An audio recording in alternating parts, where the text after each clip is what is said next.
Yeah, well, certainly that's playoff hockey. It was a tight, close game, and both teams fought right to the end, and they've got a real good hockey club. And I told our guys, proud of them for the win here tonight. But hey, we're going to have another battle tomorrow, and I thought it was a battle out there tonight.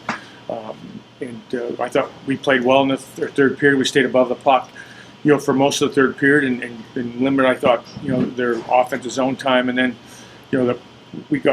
we gave them a power play, 6-on-4, and they had some real good chances and looks. Ryan Ruck, I thought, played really well, and they kept on coming, and that's what it's going to be like. It's going to be one-goal games in this time of the year, and they're a real good hockey club, and 27, 29 are obviously two special players, and you got to give them a little attention, and they took it 29, I think, and hit the post a couple of times there. So tomorrow's another night. Glad we've got the one victory, but we know we're in for a battle here tomorrow night.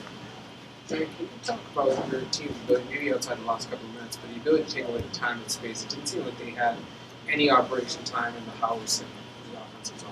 I thought we did a good job, creating some ozone time for us, but our F3 and how we climbed above the puck and through the neutral zone, Jim, I thought was key for us, and allowed our D to stay up. We had some good gaps, and forced them to dump the pucks in a little bit, and then we were able to break out pretty well. So I liked how we played through the neutral zone. I think we can transition pucks a little bit better on the offensive side of the neutral zone, but defensively, that's where it starts for us in the neutral zone, and our guys did a real good job, particularly in that third period where we're up by 2, and we had 1 and 2 guys working hard and back checking and back pressuring, and when you do that, it allows your D to stay up, and as I said, you force them to dump pucks. But Jim, how much does it help your guys that have won this whole thing before and know what it takes, and most of those games were close?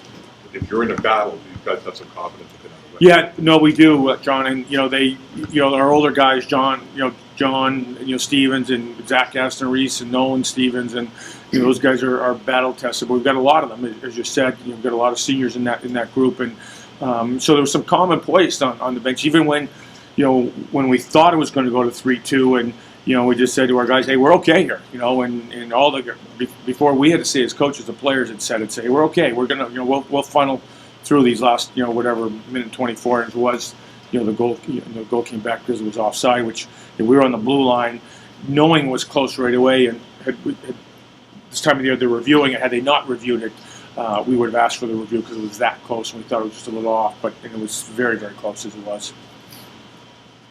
Talk about Ruck. He kept you guys in the game, kept you with the lead.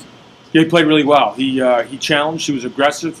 He was up on top of his crease, and he battled and loose pucks. And I thought both goalies played well. I mean, I thought their goalie made a lot of good saves and forced us to shoot some pucks wide. We had some pretty good grade A opportunities there with our defensemen. 14 in the first period, second period 20, and we didn't hit the net really well in those situations. But I thought both goalies played well, and I was pleased with how the line stood for us.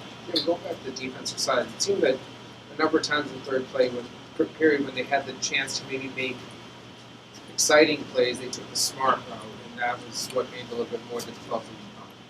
Yeah, we talked a lot about that, Jim, and we've got some skilled forwards, in those first 2 lines, and you want to let them create, and certainly we're not taking the puck out of their hands, but we want to avoid some high offensive zone turnovers, and we had one there on a draw pass, midway through the third, but we preached and talked about, if there's not a play to be made, then let's get the puck in deep, let's work down low, and I thought our forecheck was good. I thought we had some, all 4 lines had some ozone time off the forecheck. Maybe a couple of lines, might not have had great scoring opportunities, but we had some good ozone time there, and we tried to just wear them down.